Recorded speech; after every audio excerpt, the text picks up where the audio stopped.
নমস্কার বন্ধুরা, লিপিস কিচেনে সবাইকে স্বাগত।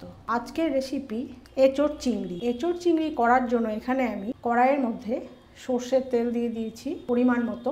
সর্ষের তেলটা একটু গরম করে আমি এটা ঠান্ডা করে নিয়েছি। এবার এই তেলটার মধ্যে আমি দিয়ে দেব কাঁচা মশলা। আমি রান্নাটা করব পুরো বিহারি স্টাইলে। তাহলে চলুন দেখে নেওয়া যাক কীভাবে আমি রান্নাটা করি। প্রথমেই দিয়ে দেবো এখানে কালো জিরে, তেজপাতা।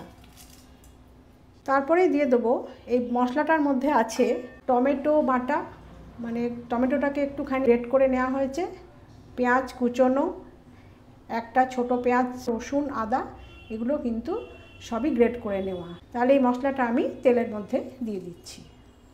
তার সাথে দিয়ে দিচ্ছি আমি এখানে একটু ফ্যাটানো টক দই।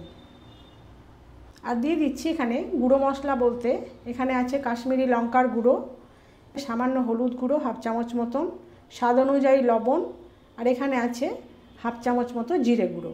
এটা আমি এবার এর সঙ্গে মিশিয়ে দেব। এবারে আমি দিয়ে দেব এই রকম ধরনের চিংড়ি।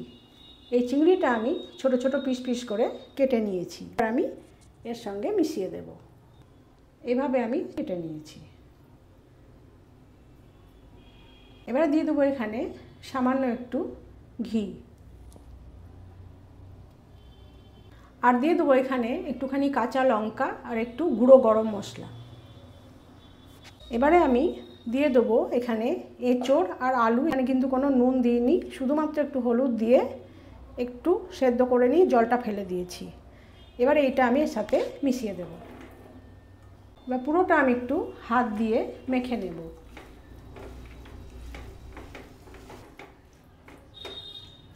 এবারে পরিমাণ মতো জল দিয়ে দেব।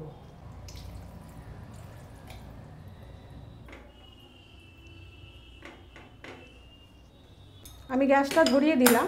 গ্যাসটা মিডিয়ামে রেখে 10 মিনিট মতন এঁচোড়টা রান্না করে নেব। তারপরে আমি ফিরে এসে আপনাদের দেখাচ্ছি রান্নাটা কীরকম হলো। আমি ঠিক 10 মিনিটের মাথায় ফিরে এলাম। এবারে ঢাকাটা খুলে দেখব রান্নাটা কীরকম হয়েছে। আমি যেরকমটি চেয়েছিলাম ঠিক সেরকমই হয়েছে। আমি এবারে গ্যাসটা বন্ধ করে দেব। একদম মাখা মাখা হয়েছে এঁচোড়টা। আলুটাও খুব সুন্দরভাবে সেদ্ধ হয়ে গেছে, এঁচোড়টাও কিন্তু খুব সুন্দরভাবে সেদ্ধ হয়ে গেছে। এবারে আমি ঢাকা দিয়ে একটুখানি রেস্টে রেখে তারপরে আমি সার্ভ করে নিয়ে ফিরে আসছি। কাঁচা মশলা, কাঁচা চিংড়ি মাছ দিয়ে বিহারি স্টাইলে এঁচোড় আলুর তরকারি রেডি। এই রেসিপিটা আপনারা ভাত, রুটি, পরোটা সবার সাথেই পরিবেশন করতে পারেন। ভীষণ সুন্দর খেতে। যদি ভালো লাগে তাহলে বাড়িতে একবার তৈরি করে খেয়ে দেখুন। কমেন্ট করে আমাকে জানান কীরকম লাগলো। ভালো লাগলে চ্যানেলটিকে লাইক করুন, শেয়ার করুন, সাবস্ক্রাইব করে পাশে থাকা বেল আইকনটি প্রেস করে রাখুন। যখনই আমি এই ধরনের রেসিপি আপলোড করব তার নোটিফিকেশান আপনাদের কাছে খুব সহজেই পৌঁছে যাবে। আজ তাহলে আসি, দেখা হচ্ছে পরবর্তী ভিডিওতে। সবাই ভালো থাকবেন, সুস্থ থাকবেন। নমস্কার।